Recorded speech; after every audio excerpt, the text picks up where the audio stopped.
안녕하세요. 교회 봉사도 일종의 감정노동이다라는 글 오늘 좀 깊이 들여다볼까 합니다. 보통 교회 봉사하면 헌신이나 기쁨 이런 걸 먼저 떠올리잖아요. 근데 이 글은 그 이면에 있는 감정노동이라는 좀 숨겨진 고충에 주목하고 있어요. 네, 맞아요. 봉사의 보람 그거 중요하죠. 근데 그 뒤에 가려진 피로감이나 이게 사실은 다들 알지만 쉽게 이야기 못하는 그런 거잖아요. 이 글이 바로 그 지점을 날카롭게 파고들면서 봉사가 개인과 공동체에 미치는 좀 복합적인 영향을 잘 보여주는 것 같아요. 그래서 오늘 봉사의 현실적인 어려움, 또 그 원인이 뭔지, 우리가 뭘 좀 생각해 봐야 할지 그런 것들을 좀 짚어보려고 합니다. 좋습니다. 그럼 바로 본론으로 들어가 보죠. 그래서 지적하는 게 교회에 일이 너무 많다. 근데 그게 특정 소수, 특히 450 세대에게 몰리는 경향이 있다는 거예요. 그렇죠. 젊은 세대 참여는 좀 줄어드는 추세고 기존 봉사자들은 점점 지쳐가고 그런 현실이죠. 봉사 후에 힘을 얻기는커녕 오히려 방전된다는 말, 그리고 가정에 좀 소홀해지는 그런 사례들이 있잖아요. 맞습니다. 이게 그냥 개인의 열정 부족 문제 이런 게 아니고요. 늘 하던 사람이 또 하는 그런 구조적인 문제랑 깊이 관련이 있는 거죠. 구조적인 문제. 네. 봉사자 개인의 헌신에만 기대는 시스템은 한계가 너무 뚜렷해요. 피로를 자꾸 쌓이게 만드는 주된 원인이 되고요. 근데 왜 이렇게 일이 특정 사람한테만 계속 몰리는 걸까요? 글을 보니까 예를 들어 좋은 의견을 내면 그럼 직접 한번 해보시죠. 이런 분위기.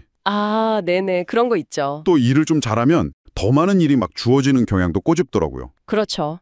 이것도 문제고 또 비협조적인 동료들 때문에 일이 늘어나는 경우도 있고 또 연말쯤 되면 차마 저 그만둘게요 이 말을 못하는 분위기 이것도 한몫하죠. 네, 맞아요. 분위기 참. 심지어 그래서는 봉사를 통해 얻는 보람이나 은혜 같은 긍정적인 감정 여기에 대한 중독 현상까지 언급하거든요. 근데 이게 자칫 잘못하면 다른 부정적인 요인들하고 결합해서 소진을 더 부추길 수도 있다. 이런 분석이 좀 흥미로웠어요. 그러네요. 긍정적인 동기마저도 어떤 면에서는 부담이 될 수 있다는 거군요.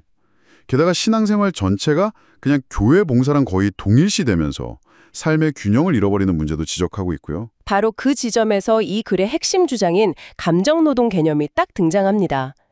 교회 봉사가 단순히 몸으로 하는 노동뿐만이 아니라 늘 웃어야 하고 긍정적인 태도를 보여야 하고 또 내면의 어려움이나 스트레스는 좀 숨겨야 하는 그런 감정노동이라는 거죠. 일반 직장에서의 감정노동이랑 비슷하면서도 어쩌면 더 힘든 면이 있겠어요. 이게 교회라는 특수성이 있으니까 부정적인 감정을 드러내기가 훨씬 더 어렵잖아요. 정확합니다. 불만을 표출하거나 스트레스를 해소할 만한 그런 통로가 마땅치가 않아요. 뒤에서 좀 이야기하는 방식으로 해소하려고 해도 죄책감이 더해지기 쉽고요. 그렇죠. 이렇게 억눌린 감정들이 때로는 교인들 간의 갈등이나 불만 표출, 심지어는 일부의 어떤 권력 추구 현상으로 이어질 수도 있다. 이렇게 분석하더라고요. 구체적인 예시도 들잖아요. 전문가 봉사자가 비전문가 리더한테 지적받는 스트레스라던가 아니면 반대로 전문가인 리더가 아마추어 봉사자들한테 너무 과도한 기대를 하는 경우라던가 그런 갈등들이요. 또 하나 날카롭다고 느낀 지적이 봉사를 무조건 은혜, 축복, 상급 이런 말로만 포장하는 시각, 그 위험성에 대한 이야기였어요. 맞아요. 그거 중요하죠. 물론 봉사를 통해서 얻는 개인적인 유익이 왜 없겠어요. 있겠죠. 근데 일을 맡기는 쪽에서 이걸 너무 강조하면 듣는 사람은 사실 부담이 될 수밖에 없잖아요. 네, 딱 그겁니다. 이거 안 하면 혹시 은혜가 떨어지는 거 아닐까? 이런 불안감 같은 거요. 그런 불안감 때문에 봉사를 놓지 못하게 만드는 건 좀 건강하지 않다는 거죠. 일은 그냥 일로서 필요성을 이야기하고 구성원들이 좀 자발적으로 참여할 수 있는 문화, 그게 중요하다고 강조하고 있고요. 자발성. 네, 영적인 권위를 이용해서 순종을 강요하는 분위기라던가 아니면 부교역자님들이나 신학생들의 소위 열정페이 문제 이런 것들도 결국 이런 감정노동을 더 심화시키는 요인으로 짚어주고 있습니다. 오늘 살펴본 글은 정말 헌신이라는 그 아름다운 이름 뒤에 가려지기 쉬운 교회 봉사자들의 감정적인 소진 문제, 이걸 정면으로 다루고 있네요. 봉사자들의 현실적인 어려움에 대해서 좀 더 깊이 이해하고 공감하게 되는 계기가 된 것 같습니다. 결국엔 봉사자들의 수고를 제대로 좀 인정해주고 또 감정적인 어려움을 세심하게 살피는 그런 시스템적인 노력도 필요하겠지만 동시에 봉사를 바라보는 우리 시각 자체도 좀 전환될 필요가 있다. 이런 메시지를 던져주는 것 같아요.